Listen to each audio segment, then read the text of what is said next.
When you were a kid, summer lasted forever. One school year felt like an entire lifetime. A single boring afternoon could stretch on and on and on. You stared at the clock, willing it to move. You couldn't wait to grow up. Back then, time crawled. Now, you blink, and it's December again. You take down the decorations and somehow you're putting them back up. A whole year just vanished. Birthdays come faster. Mondays come faster. Summers you used to wait months for are over in a weekend, and you catch yourself saying it. Where did the time go? And for the first time, you actually mean it. It feels like life is speeding up. And here's the strange part. It isn't only a feeling. Your brain really is experiencing time differently than it did when you were young. The days are exactly the same length. The clock on the wall hasn't changed, but something inside you has. So why does time speed up as you get older? And, more importantly, can you slow it back down? The first answer is just simple math. Think about it like this. When you're 5 years old, 1 year is a fifth of your entire life. 20%. That's an enormous chunk. No wonder a single summer felt endless. It was a huge slice of everything you had ever known. But when you're 50, 1 year is just 1/50th of your life. 2%. A tiny sliver. Gone in a blink. The year itself didn't get shorter. You just have so much more life to compare it against. Every new year becomes a smaller and smaller fraction of the whole, so it feels smaller too. Psychologists call this the proportional theory, and it's genuinely part of the answer. But it's nowhere near the whole story, because if it were just math, time would speed up smoothly and steadily, a little more every year. And that's not how it works. Some years still crawl. Some years disappear completely. A grief-filled month can feel like a decade. A comfortable decade can feel like a month. So the math alone can't explain it. Something deeper is going on. To understand it, you have to know one strange fact about your brain. It doesn't actually have a clock, not a real one. It can't feel raw minutes ticking by. Instead, your brain does something sneaky. It estimates how much time has passed by counting your memories.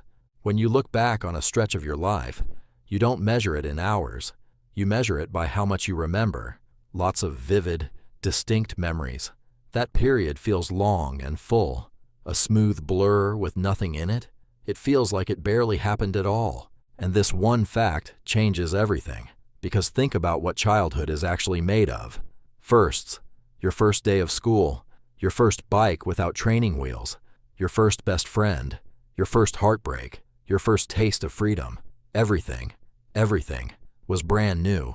And your brain is obsessed with new things. When something is unfamiliar, it switches into high-definition recording mode and saves every little detail, because it doesn't yet know what matters. So childhood ends up densely packed with rich, detailed memories. Thousands of tiny first times, all stored in vivid color. When you look back, there's so much there that those early years feel absolutely enormous, like they lasted a lifetime, because in a way, they held one. Now compare that to a normal week as an adult. You wake up to the same alarm, the same coffee, the same commute, the same desk, the same emails, the same scroll, the same dinner, the same bed. Then you do it again and again. And your brain, which is always trying to save energy, does something clever and a little heartbreaking. Once it has seen something 100 times, it stops paying full attention. It stops recording. Why would it waste precious memory storing a Tuesday that looks identical to every other Tuesday you've ever had? So it doesn't. It just runs the old file. The result? Whole weeks slip by on autopilot. You were there. You lived every second of them. But your brain barely saved a thing. And later, when you try to look back on that month, there's almost nothing to find. No landmarks, no milestones, no mental timestamps. Just a smooth, empty gray blur. So your brain looks at that emptiness and quietly concludes, that must have been short. That is the real reason time speeds up as you age. It isn't that you're given less time. It's that you're saving fewer memories to fill the time you have. Childhood felt slow and full because it was new. Adulthood feels fast and empty because it's familiar. The same days, copied and pasted, over and over, until entire years slide past without leaving a mark. There may even be a physical piece to this. As we age, the brain chemical dopamine slowly declines. and dopamine helps set the speed of your internal clock. Some researchers believe that as it drops, your inner sense of time literally runs a little faster, so the outside world seems to move quicker around you. Your body's stopwatch is subtly speeding up. And there's a reason your youth feels so vivid in particular. Psychologists call it the reminiscence bump. Most of our sharpest, most detailed memories come from roughly ages 10 to 25. That's the window packed with firsts, with big emotions, with the moments that shaped who you are. It's why an old song from back then can throw you across time in an instant, while last February is almost impossible to picture at all. There's even a name for the flip side of all this, the holiday paradox. Think about a week of travel. While you're living it, it flies by, because you're busy and every moment is full. But look back on it later, and it feels huge, because it was stuffed with brand new memories. Meanwhile, a lazy month at home feels perfectly fine in the moment, then completely vanishes in hindsight, because almost nothing got saved. So the true speed of your life isn't measured by the clock at all. It's measured by how much you actually notice. And here's where it gets worse, because modern life is almost perfectly designed to erase your memories. Every day now looks like the last one. The same apps, the same feed, the same room, the same glowing rectangle quietly swallowing your evenings. You can scroll for 3 hours and remember not a single thing you saw. Nothing new, nothing saved. Just another smooth gray blur your brain throws straight in the trash. So the years get thinner and faster and quieter until one day you look up and a decade is simply gone.